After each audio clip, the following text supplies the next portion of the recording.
এবার কি তাহলে মোদী সরকারের পতন অনিবার্য হয়ে গেছে? দেখেন, ভারতে ছাত্র জনতার বিক্ষোভে মোদির বাসভবন ঘেরাও, এবং মোদি এই মুহূর্তে জানিয়েছে মোদি এখান থেকে পদত্যাগ করবে না।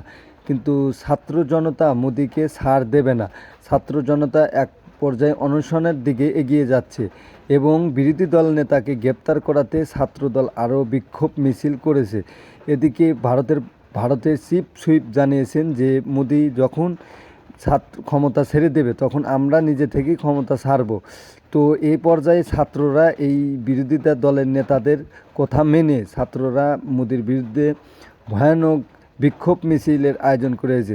যেমন 2024 সালে দেখতে পাচ্ছেন বাংলাদেশের পলাতক শেখ হাসিনা কীভাবে পালিয়েছে, এইভাবে মোদিকেও পালাতে হবে। কিন্তু এর মধ্যে বাহিনী খবর পেয়ে অল্প সময়ের মধ্যেই ঘটনাস্থলে পৌঁছায় দিল্লি পুলিশ। পরে প্রধানমন্ত্রীর দপ্তরের ভারপ্রাপ্ত মন্ত্রী জিতেন্দ্র সিং ও কেন্দ্রীয় স্বরাষ্ট্র সচিবকেও সেখানে যেতে দেখা যায়। রাহুল গান্ধীর সঙ্গে কিছুক্ষণ কথা বললেও শেষ পর্যন্ত কোনো সমাধান ছাড়াই ফিরে যান তারা। কারণ রাহুল গান্ধী জানিয়েছিলেন শিক্ষামন্ত্রী ধর্মেন্দ্র প্রধানের পদত্যাগ না হওয়া পর্যন্ত এই অবস্থান কর্মসূচি চালিয়ে যাবেন তারা।